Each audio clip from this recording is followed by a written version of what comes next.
Oi, pessoal, tudo bem?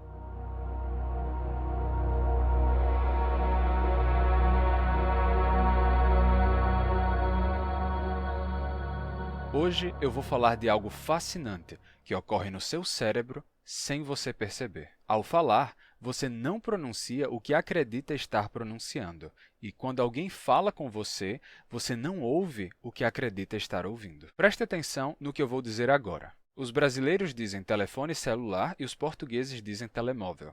Ouviu o que eu disse? Bem, agora vem uma grande revelação. Por acaso eu disse celular?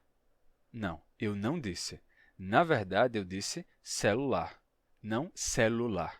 Eu fiz uma consoante geminada, que é quando você tem uma consoante dupla. Você pronuncia uma consoante e ela dura mais tempo. Eu pronunciei um som que nem sequer é um fonema da língua portuguesa.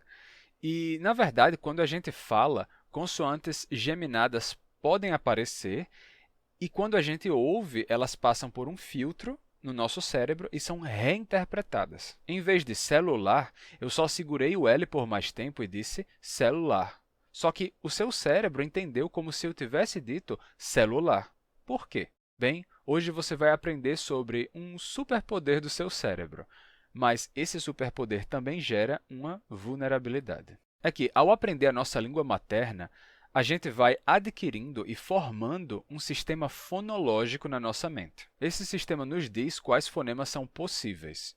E um fonema é como um som da fala, só que, na verdade, é uma abstração do som, que pode ser realizada de diferentes formas, pode se apresentar na pronúncia de diferentes formas. Às vezes, ao falar, a gente termina produzindo sons que, em teoria, não existem no nosso idioma. Só que o nosso cérebro faz mágica. Não só eu pronunciei celular como celular, mas você ouviu o meu celular como celular. Ou seja, você não ouviu o que eu pronunciei, mas a imagem mental da palavra que está na sua cabeça, que, por acaso, coincide com a que está na minha cabeça.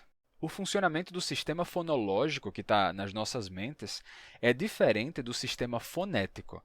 No sistema fonológico, você tem essa interpretação dos sons. Já o sistema fonético, não.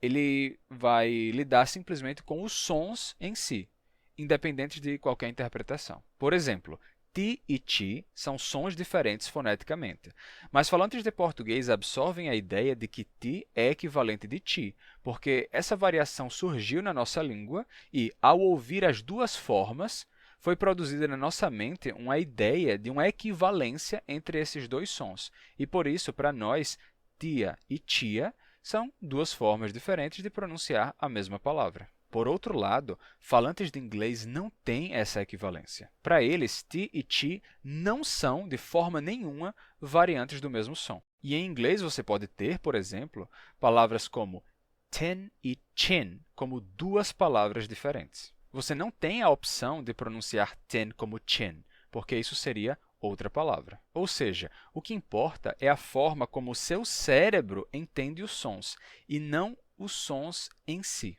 E olha que curioso, às vezes um som só é diferenciado de outro dependendo da posição em que ele aparece na palavra. Em português, os sons sh e s podem ser interpretados pela sua mente como dois sons diferentes ou como variações de uma mesma coisa. E isso só vai depender de onde esses sons vão aparecer. Se for no final de uma sílaba, então o seu cérebro automaticamente entende os dois como equivalentes. Se for no começo de uma sílaba, então o seu cérebro entende como dois sons diferentes. Por exemplo, se eu pronunciar estrela ou estrela, você vai entender isso como duas formas de pronunciar a mesma palavra. Estrela, estrela. Mas se eu pronunciar cheio e seio, você entende que aí tem duas palavras diferentes. Numa palavra como cesta, eu posso pronunciar cesta ou cesta e você entende as duas coisas como variações da mesma palavra. Ou seja, esse som de s pode variar livremente entre s e sh no final da sílaba, mas no começo da sílaba eu não posso trocar. Cesta não pode ser pronunciado como chesta ou como chesta, mas pode ser sexta ou sexta. Tá? Então, estando no final de sílaba, tanto faz. Estando no começo de sílaba, aí não. Aí, os dois sons têm um contraste entre si. Em português, em outras línguas pode ser diferente. O impressionante é que você nem pensa nisso. É automático. O seu cérebro sabe quando uma sílaba acaba e quando deve ignorar essa variação de som ou não. Você sabe inconscientemente que nesse caso tal, os dois sons são equivalentes, naquele outro caso tal, eles não são. Você não para pensar. Opa, espera um pouco. Na palavra sexta, tem o som de s no começo, aí tem um sh, eu posso pronunciar sexta ou sexta. Então, se a pessoa pronunciar sexta ou sexta, isso, nos dois casos, é a mesma palavra, porque está no final de uma sílaba. Mas aí tem o som de s no começo, sexta. E nesse caso, só pode ser s. Eu não posso dizer xesta ou xesta, é só sexta ou sexta. Ah, ok, está no final de sílaba, então não tem contraste, mas no começo da sílaba tem. Você não pensa nada disso, de forma completamente inconsciente. O seu cérebro faz todos esses cálculos aí e você só entende a língua. E isso não é algo que um falante de português precise estudar para fazer. Isso é algo que a gente faz de forma inconsciente. Isso faz parte do sistema da língua. Até mesmo uma pessoa analfabeta faz isso de forma completamente inconsciente. Não precisa estudar para poder fazer isso. O que acontece é que a nossa mente é cheia de moldes para os sons da fala. E esses moldes obedecem a regras. Tal molde se aplica aqui, mas não se aplica lá, etc. E quando você ouve um som parecido ao som de um molde, então o seu cérebro quer encaixar esse som nesse molde. E como eu estou dizendo, esses moldes têm regras. Eles podem ser assim, esse é o molde do som tal para começo de sílaba e esse é o molde para esse som no final de sílaba. Aqui tem contraste, ali não tem contraste. Isso tudo vai acontecendo de forma automática e totalmente espontânea na sua mente. Você não faz isso de propósito. Antes, quando eu disse celular em vez de celular, a gente não tem consoantes que durem o dobro em português. A gente não tem isso de consoantes geminadas. Então, a sua mente, naturalmente, pensou, se está durando o dobro, celular, celular, então tem que ter uma vogal aí. Então, você ouve celular. Mesmo que eu não diga celular, e sim celular, a sua mente colocou isso ali, naquele molde, daquele som, daquela palavra. Agora eu vou dizer outra frase. Eu preciso alterar o número do meu celular. Ouviu? Com atenção? Vou repetir. Eu preciso alterar o número do meu celular. Eu acabo de pronunciar mais de uma vez alterar como alterar. Se não tiver ouvido, pode voltar um pouquinho o vídeo e prestar atenção. Eu não disse eu preciso alterar, e sim eu preciso alterar. Eu preciso alterar. Nesse caso, a gente tem sim o som de O em português. Só que a palavra alterar não existe. Então, a nossa mente encaixa isso na palavra mais parecida que a gente conhece e que se encaixa bem nesse contexto. Mais uma vez, você ouviu algo diferente do que eu pronunciei. Antes eu disse celular e você ouviu celular. Agora eu disse alterar e você ouviu alterar. Mas se você tentar fazer isso de propósito, provavelmente vai ficar estranho. Quando você está consciente disso, aí você fica tentando fazer celular, celular, alterar. E aí você nota que está estranho. Mas, na verdade, você faz isso de forma inconsciente o tempo todo quando fala. E depois você, quando ouve essas coisas, isso passa por um filtro e você ouve algo que não é o que realmente foi dito. Então, como eu disse, você não fala como acha que fala e você não ouve o que acha que ouve. A questão é que, de maneira automática, a gente encaixa os sons que a gente ouve numa imagem mental diferente do som em si, sem perceber. Só que isso não é universal. Cada língua faz os seus encaixes de forma diferente. O que são variantes do mesmo som no cérebro do falante de uma língua podem ser sons diferentes no cérebro do falante de outra língua. Vou dar um exemplo para vocês. Um aluno meu, falante de árabe, precisou se esforçar muito para diferenciar B e P, porque ele pronunciava pai como bai e primo como brimo. E ele nem sequer conseguia ouvir direito a diferença entre primo e brimo. Para ele, era a mesma coisa. Depois, a gente passou para a pronúncia do R. E aí ele disse que não tinha certeza sobre a pronúncia do R, porque quando ele ouvia, ele tinha a sensação de que ouvia pronúncias diferentes e parecia ser muito inconsistente. Então a gente foi usar como exemplo a palavra roupa. E olha o seguinte, ele me perguntou, eu devo pronunciar roupa, roupa, roupa, roupa ou roupa? Aí eu respondi simplesmente, sim. Você deve pronunciar roupa, roupa, roupa, roupa ou roupa. Pode pronunciar qualquer uma dessas aí, porque diferentes falantes de português podem usar qualquer uma dessas pronúncias. Aí ele ficou perplexo. Como assim? Como assim eu posso pronunciar todos esses sons? São sons muito diferentes. Como é que eu posso pronunciar roupa com r ou roupa com r? Eu posso trocar tudo? E eu disse que sim, que pode. E que para os ouvidos de um falante de português, ra, ra, ra, ra, não são de fato diferentes, são só formas diferentes de dizer a mesma coisa. O único que destoa um pouco é o ra, né? Quando você pronuncia roupa, esse a gente ouve assim, mais diferente dos outros, mas ainda assim nós entendemos o som r de roupa como uma variante de r, então a gente também entende isso como um R. Então você diz roupa, roupa, roupa, roupa ou roupa, apesar de serem várias pronúncias diferentes, nós entenderíamos isso como a mesma coisa. E em árabe, não. Em árabe, cada um é um som diferente, com um valor diferente, e eles percebem claramente a diferença. Eles têm palavras como hal, que é uma partícula interrogativa, né, para iniciar uma pergunta. Tem hal, que não é com som de ha, e sim com ha, e tem um A longo, nesse caso é hal, que significa situação. Esse hal aparece quando eles perguntam como você está e dizem kaifa haluk.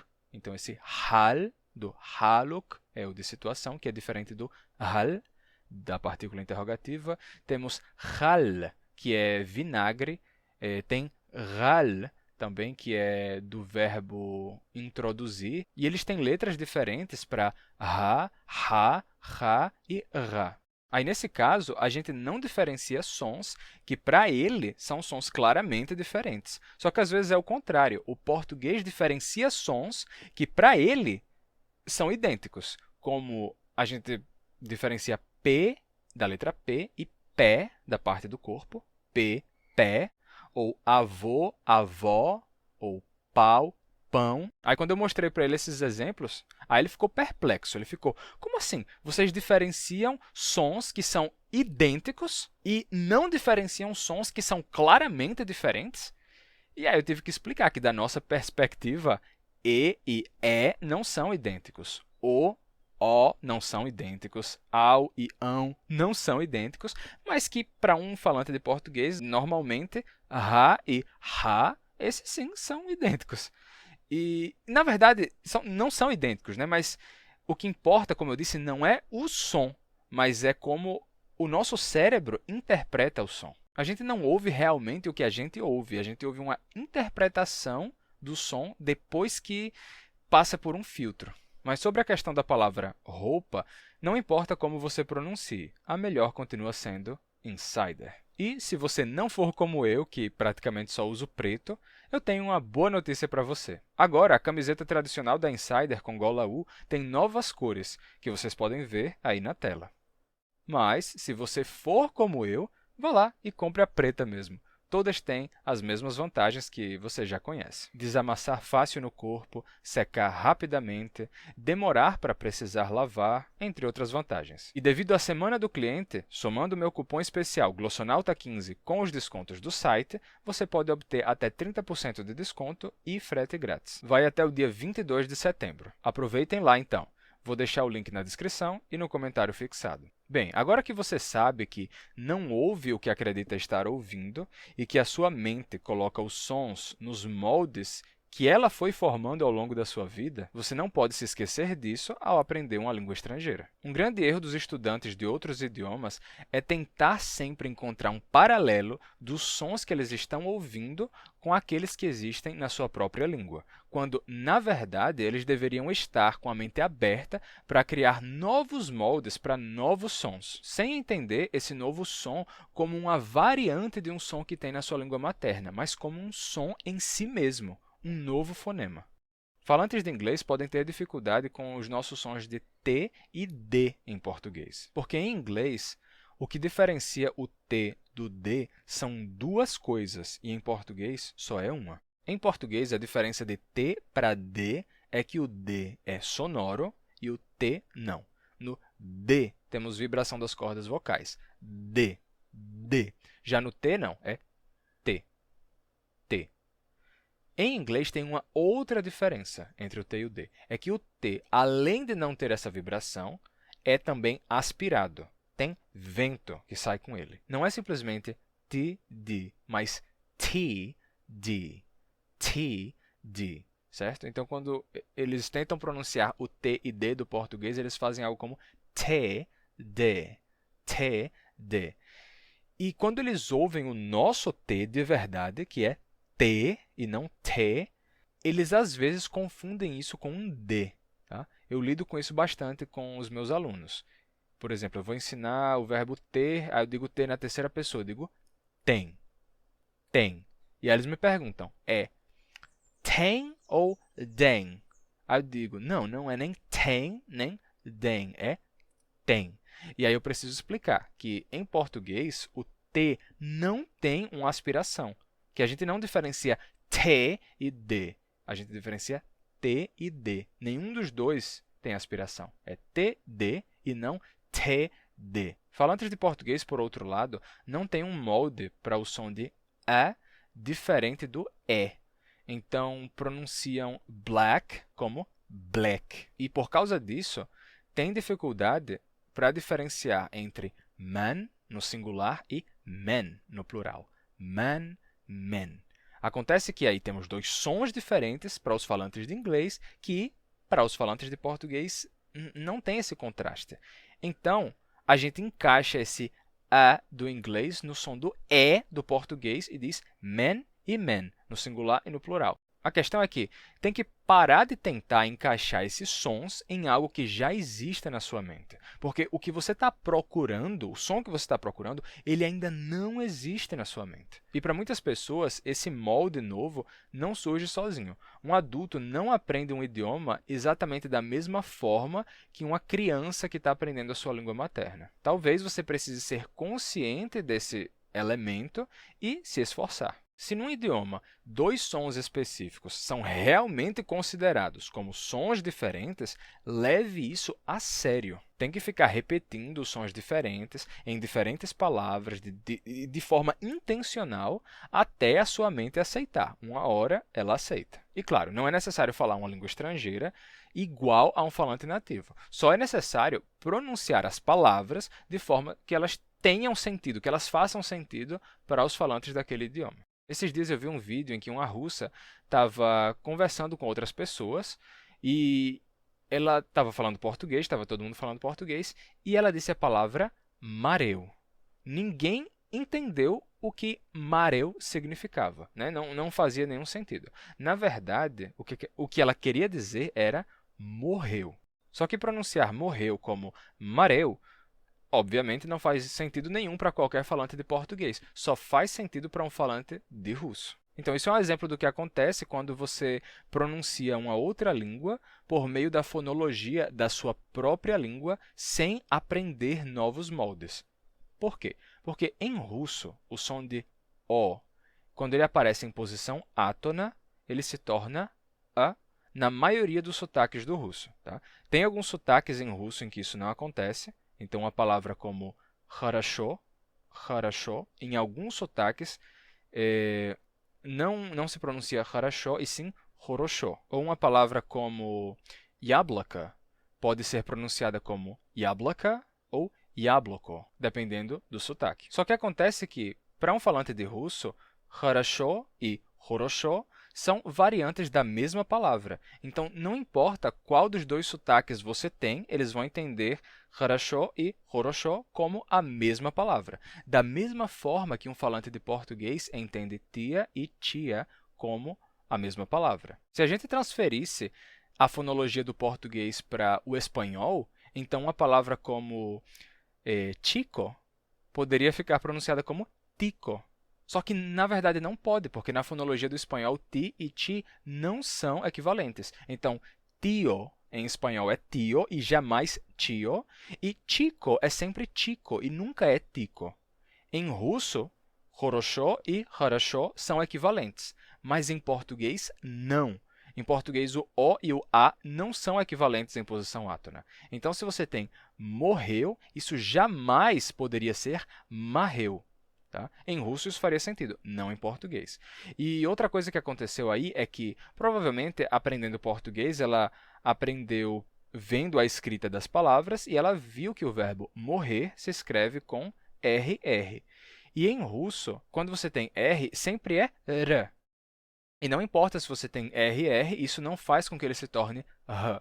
Então, ela, por influência da grafia do russo, em que o R sempre representa R, ela pronunciou mareu, quando ela poderia perfeitamente ter pronunciado morreu, porque o russo tem O, então ela poderia se forçar a fazer o som de O, mesmo em posição átona, e dizer mo, e depois ela poderia também pronunciar o R como R, porque o russo tem esse som de R. Ela poderia pronunciar morreu, mas ela disse mareu.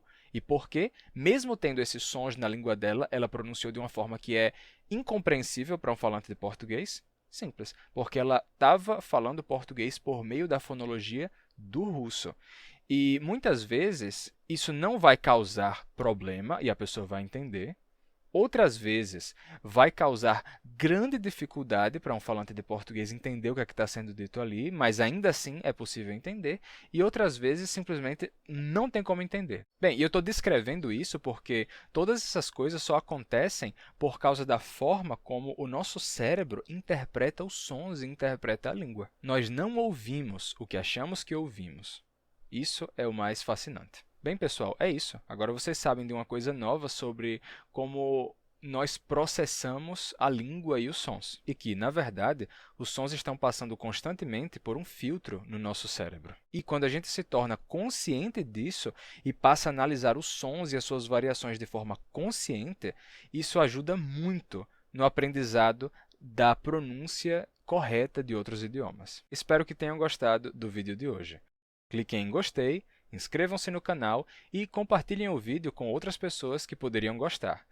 E não se esqueçam também de passar na página da Insider e usar o cupom especial Glossonauta15 para a promoção que está acontecendo agora, até o dia 22 de setembro. Até mais, pessoal. A gente se vê no próximo vídeo.